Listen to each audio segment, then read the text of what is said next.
النبی صلی اللہ علیہ وسلم العشاء قبل العشاء۔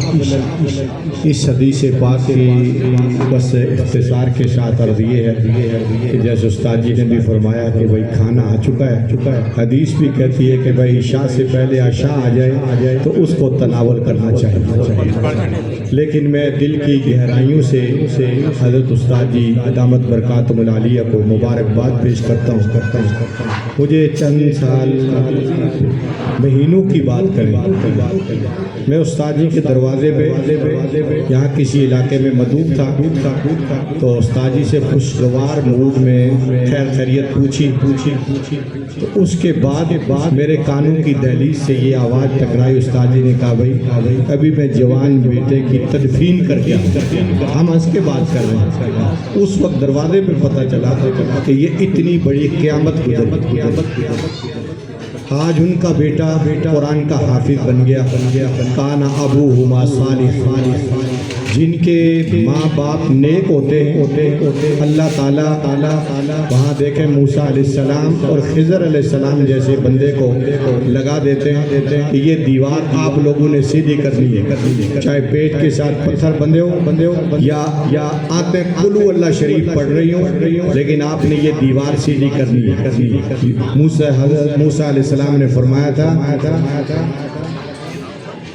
کہ انہوں نے کھانا نہیں کھلایا، بھوکے پیاسے سارا دن دروازوں پہ دستک دی، زبانیں حرکت میں لائیں، کھانا نہیں کھلایا انہوں نے۔ آپ کہتے ہیں کہ دیوار کرنے سیدھی تو فرمایا کان ابوہما صالحا، ان دونوں یتیم بچوں جن کی دیوار ہم سیدھی کر رہے ہیں اس کے نیچے ان کا خزانہ ہے، اللہ نے اس کی حفاظت کے لیے ہمیں مامور فرمایا۔ تو جو لوگ نیکی کی ترتیب پر اس دنیا میں اپنے ایام گزاریں گے، اللہ تعالیٰ ان کی اولادوں کو سلامت بھی رکھے گا، ان کی حفاظت بھی فرمائے گا، ان کے دین اور دنیا کی حفاظت فرمائے گا۔ اور جو نیک لوگ اپنی اولاد چھوڑ کے جاتے ہیں کہ جو دین کی ترتیب پر چلتے رہتے ہیں، سرکار دو عالم صلی اللہ علیہ وسلم نے فرمایا اذا مات الانسان انقطع عمله، جب انسان دنیا سے رخت سفر باندھ کے چلا جاتا ہے اس کے اعمال رک جاتے ہیں مگر تین کام باقی رہتے ہیں۔ ایک کیا؟ صدقۃ جاریہ، صدقہ جاریہ کا کوئی کام چھوڑا تو یہ ختم ہونے والا نہیں، یہ تا ہنگامہ یوم النشور یہ صدقہ جاریہ چلتا رہے گا۔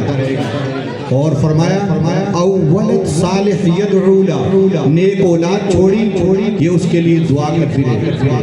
یہ فقیر اکثر عرض کرتا رہتا ہے سرکار دو عالم صلی اللہ علیہ وسلم یدعو لہو کی قید نہ بھی لگاتے کہ اولاد اس کے لیے دعا کرتی رہے، لیکن صالح اولاد چھوڑ کے جائے تو اس کے تمام نیک اعمال میں ماں باپ کا حصہ ہوتا ہے۔ اور فرمایا او علم ينتفع بھی، انسان علم چھوڑ کے جائے جس سے اس کو نفع پہنچتا رہتا ہے۔ تو ماشاءاللہ جس طرح ہمارے استاد حضرت مولانا عاشق صاحب دامت برکاتہم العالیہ نے فرمایا بیٹا بھی حافظ، ابا بھی حافظ، دادا بھی حافظ اور کتنے رشتہ دار حافظ۔ فرمایا کہ جو حافظ قرآن ہوگا وہ ان 10 لوگوں کے لیے اللہ کی بارگاہ میں سفارش کرے گا جن پر جہنم کی آگ واجب ہو چکی ہوگی، یا اللہ ان کو جنت عطا فرما۔ اور ایک عالم دین 70 لوگوں کی سفارش کرے گا جن پر جہنم کی آگ واجب ہو چکی ہوگی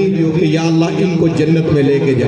تو یہ مبارک بادی کی تقریب ہے۔ میں نے تو راستے میں آتے ہوئے دعوت نامہ پڑھا، حالانکہ استاد جی نے 2 مہینے 3 مہینے پہلے ارشاد فرمایا تھا کہ 15 فروری کے پروگرام میں آپ نے آنا، اور راستے میں انکشاف ہوا کہ یہ کوئی جلسہ نہیں، یہ تو ضیافت کا پروگرام ہے، اور شادی کا جو لغوی معنی ہے اس کا انطباق سے ہی معنی میں آج ہی کی دعوت پہ ہو رہا ہے۔ اللہ تعالیٰ استاد جی کو جزائے خیر دے، ان کے فرزندان کو جزائے خیر دے، اس بیٹے کو اللہ دنیا اور آخرت کی کامیابی، کامرانی اور فائز المرامی نصیب فرمائے۔ سبحانک اللہم و بحمدک، سبحان اللہ العظیم۔